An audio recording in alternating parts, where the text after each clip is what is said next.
بسم الله الرحمن الرحيم الحمد لله الذي جعلنا من المتمسكين بولاية أمير المؤمنين اللهم إياك نعبد وإياك نستعين الصلاة والسلام بالتحية والإكرام على أشرف الأنبياء والمرسلين وأولاده الطيبين الطاهرين المعصومين ثم الصلاة والسلام على الصديقة المباركة الرازية المرزية عالمة غير معلمة السيدة فاطمة الزهراء صلوات الله اللهم صل على محمد وعلى محمد.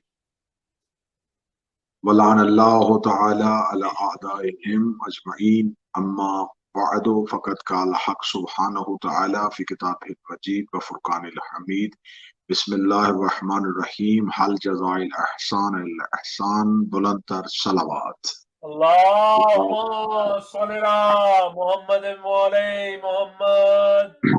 دعا ہے شہزادی کونین مخدومہ عالمیان آج کی اس مجلس کو، آج کی صحیح کاوش کو شہزادی کونین اپنی بارگاہ میں قبول و منظور فرمائے۔ الہیہ جس نیک نیتی کے ساتھ، جس نیک مقصد کے ساتھ ہم شہزادی ملکۃ العرب کی یوم وصال پہ بی بی کی رخصت کی شب میں شہزادی کا تعزیت اور پرسہ بارگاہ صاحب العصر میں پیش کر رہے ہیں، سرکار امام زمانہ اس پرسے کو اپنی بارگاہ میں قبول و منظور فرمائے۔ الہیہ اور بی بی ملکۃ العرب کے طفیل پوری دنیا میں جتنے بھی حضرات اس مجلس کو لائیو دیکھ رہے ہیں یا جو بعد میں اس مجلس کو دیکھیں اور سنیں، میرا مالک ان تمام کی توفیقات خیر میں اضافہ فرمائے، الہیہ اور بالخصوص و بالعکس ولایت علی چینل کے روح رواں ہمارے برادر جناب سید انتصار شاہ صاحب کے رزق معرفت میں اور رزق ولایت میں تقویت عطا فرمائے۔ الہیہ آج کی یہ مجلس مخصوص و منسوب ہے شہزادی ملکۃ العرب ام المعصومین بی بی خدیجۃ الکبریٰ صلوات اللہ علیہا کے یوم وصال کے لیے۔ میں نے تذکرہ مخدومہ کرنے کے لیے، تذکرہ معصومہ کرنے کے لیے خدا کے قرآن سے اس شہرہ آفاق آیت کو پڑھا، جس میں خدا خود ارشاد فرما رہا ہے کہ احسان کا بدلہ احسان ہے، نیکی کا بدلہ نیکی ہے۔ یہ معیار خدا نے پیدا کیا ہے، یہ معیار خود قانون قدرت نے دیا ہے، یہ خالق کائنات کا دیا ہوا قانون ہے کہ جو بھی تم سے نیکی کرے گا، جو بھی تم پہ احسان کرے گا، تمہیں اس کا بدلہ احسان ہی کی صورت میں دینا ہے۔ تو ہو نہیں سکتا کہ جس نے یہ قانون بنایا ہے اس نے اس قانون کو خود مد نظر نہ رکھا۔ تو اب سوالیہ نشان یہ ہے کہ موضوع ملکۃ العرب ہے، موضوع معصومہ ہے، لیکن اس آیت کا شہزادی کے ساتھ مطابقت کیا ہے اور شہزادی کے ساتھ اس کی مماثلت کیا ہے؟ تو اب یہاں میں یہ ضرور کہنا چاہوں گا کہ وہ خدا خالق ہے، وہ مخلوق کے احسان کا محتاج نہیں، لیکن وہ اس آیت کے بعد تذکرہ کرے گا قرآن کے والضحیٰ سورت میں کہ خدا پر احسان کرنے والے محسنین کون سے ہیں، محسنین توحید کون سے ہیں۔ ایک ہوتا ہے محسن انسان، میرا محسن وہ ہوگا جو مجھ پہ احسان کرے گا، آپ کا محسن وہ ہوگا جو آپ پر احسان کرے گا، لیکن خدا قرآن میں ارشاد فرماتا ہے کہ کچھ ایسے بھی ہیں جنہوں نے توحید پہ احسان کیا ہے۔ توحید پہ احسان کس طریقے سے ہو گیا؟ تو اب آئیے قرآن ہی سے پوچھتے ہیں کہ وہ خدا کسی احسان کا بوجھ اٹھاتا نہیں، وہ خدا کسی احسان کا محتاج نہیں، تو وہ خدا کیوں چاہے گا کہ اس پہ کوئی احسان کرے؟